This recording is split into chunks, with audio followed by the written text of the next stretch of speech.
గడ్డపై మరో వారసుడి ఎంట్రీకి రంగం సిద్ధమైందా? మంత్రి తుమ్మల తనయుడు యుగంధర్ పార్లమెంట్ ఎన్నికల్లో పోటీ చేయాలంటూ అభిమానులు హడావిడి చేస్తున్నారు. న్యూ ఇయర్ రోజున జరిగిన కార్యక్రమాల్లో యుగంధర్ సైతం స్పెషల్ అట్రాక్షన్ గా నిలిచారు.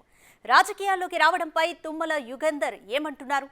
మా ప్రతినిధి భాస్కర్ అందిస్తారు. ఈ న్యూ ఇయర్ వేడుకలు సందర్శించి దీంతో పాటుగా చాలామంది కార్యకర్తలు కూడా తుమ్మల గారి ఇంటికి రావడం, అదేవిధంగా ఈ న్యూ ఇయర్ సెలబ్రేషన్ చేసుకునే పనిలో భాగంగానే తుమ్మల తనయుడు ఈ తుమ్మల డాక్టర్ యుగేందర్ కూడా అంటే పేదలకు సహాయం చేసే విధంగా ఆటోలను కూడా అంటే వాళ్ళకి సహాయం అందించుకుంటూ వాళ్ళకి ప్రారంభించిన ఘటన కూడా ఉంది. మొత్తానికి మనతో పాటు తుమ్మల యుగేందర్ ఉన్నారు, మాట్లాడి చూద్దాం. సార్ చెప్పండి, మీ నాన్నగారి యొక్క ఖమ్మం నియోజకవర్గం పోటీ చేసినప్పటి నుంచి క్రియాశీలక పాత్ర పోషించారు. ఎన్నడూ కూడా మీరు తెర ముందుకు రాకుండా తెర వెనకే ఉండి మీ యొక్క రాజకీయ వ్యూహానికి పదును పెడుతూ మీ తండ్రి గెలుపుకు ప్రధాన పాత్ర పోషించారంటే మాత్రం అదే శక్తి ఉంది. మొత్తానికి నియోజకవర్గ వ్యాప్తంగా అదే చర్చ నడుస్తుంది. దీన్ని ఎలా చూసుకోవచ్చు? ఒక్కడి వల్ల కాలేదు, ఇది ఖమ్మం జిల్లాలో ఉన్నటువంటి కాంగ్రెస్ పార్టీ అభిమానులు, తుమ్మల గారి అభిమానుల వల్లే సాధ్యమైంది. ఇది అందరూ కష్టపడి తుమ్మల గారి రాజకీయ జీవితంలో 11 ఎలక్షన్లో అత్యధిక మెజార్టీ ఇచ్చినటువంటి ఖమ్మం నియోజకవర్గ ప్రజలందరికీ పేరు పేరున ధన్యవాదాలు తెలియజేసుకుంటా ఉన్నాను. ఇప్పుడు గత సంవత్సరం విషయం చూసుకుంటే కనుక అప్పుడు బీఆర్ఎస్ పార్టీలో ఉన్నారు. అప్పటికి కూడా ఇంకా టికెట్ కన్ఫామ్ కాని నేపథ్యంలో ఇదే ఇంటిని అప్పుడు మీరు ఇక్కడ పాలేరు నుంచి పోటీ చేస్తారని చెప్పి ఈ ఇంటిని మీరు ఇక్కడ షిఫ్ట్ అవడం కూడా జరిగింది. అంటే అభివృద్ధి చేసే తుమ్మల అంటేనే అభివృద్ధి అనే బ్రాండ్ ఇమేజ్ ఉంది. ఆ బ్రాండ్ ఇమేజ్ కొనసాగింపు కార్యక్రమంగానే కాంగ్రెస్ పార్టీ ఆహ్వానం మేరకు కాంగ్రెస్ పార్టీలో చేరటం, గెలవటం, మంత్రి అవ్వటం, సోనియా గాంధీ గారి నాయకత్వంలో, రాహుల్ గాంధీ గారి నాయకత్వంలో ఈ రాష్ట్ర అభివృద్ధికి, అదేవిధంగా ఖమ్మం జిల్లా సర్వ అభివృద్ధికి మేము పాటుపడతాం. తప్పకుండా గోదావరి జలాలు తీసుకొచ్చేసి 10 లక్షల ఎకరాలు సాగు చేయాలనే సంకల్పంతోనే తుమ్మల గారు రాజకీయం చేస్తున్నారు. అంటే ప్రజల్లో ఉన్నటువంటి బీఆర్ఎస్ పార్టీలో ఉన్న వ్యతిరేకత, తుమ్మల గారు వస్తే అభివృద్ధి చెందుతుందనే నినాదం బాగా పబ్లిక్లోకి వెళ్ళింది. అదేవిధంగా యువతకి కాంగ్రెస్ పార్టీ ఆధ్వర్యంలో అవకాశాలు వస్తాయి అనే సంకల్పంతో అందరూ కూడా తుమ్మల గారు వెంట నడిచారు, తుమ్మల గారికి మద్దతు తెలిపారు.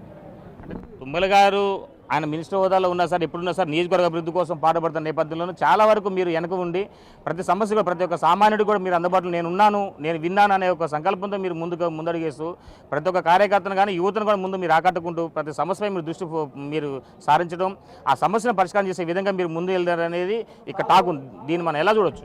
అంటే అన్ని సమస్యలు తుమ్మల గారి దృష్టికి రావు కాబట్టి అప్పుడు ఉన్నటువంటి గ్యాప్ను ఫిల్ చేసే బాధ్యత నేను తీసుకున్నా.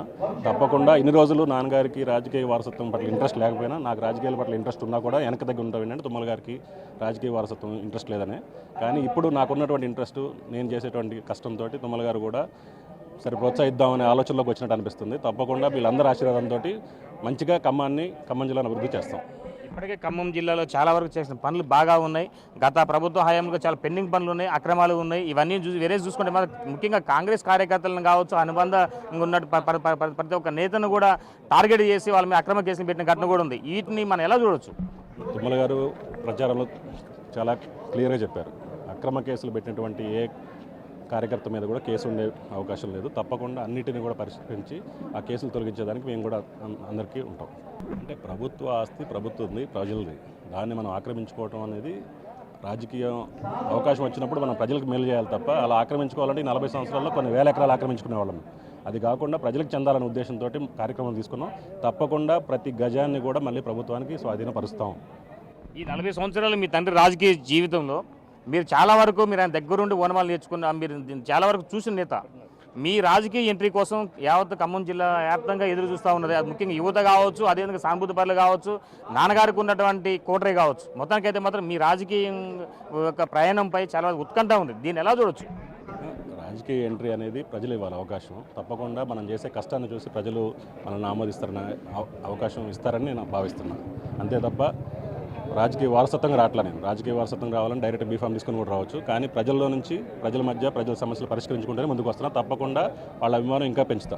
కంపల్సరీగా జిల్లా ప్రజలు కూడా కోరుకుంటున్న నేపథ్యంలోనూ మాకు కంపల్సరీగా రాజకీయ అరంగేట్రం ఉంటుందని చెప్తున్న ఘటన అయితే ఉంది. మొత్తానికి అయితే మాత్రం ఇప్పటికే మనం చాలా వరకు చూసుకోవచ్చు. అంటే ఉదయం నుంచి కూడా చాలా వరకు కూడా తుమ్మల నివాసం వద్ద కోలాహలంగా ఉంది. అభిమానులు కూడా భారీ ఎత్తున కూడా ఆయన రాజకీయ ఎంట్రీపై ఆయన ఏదో ఒక స్పష్టత ఇవ్వాలని చెప్పి కోరుకుంటున్న ఘటన అయితే ఉంది. ఇది కొంత తాజా పరిస్థితి. సంపత్తో భాస్కర్, బిగ్ టీవీ, ఖమ్మం.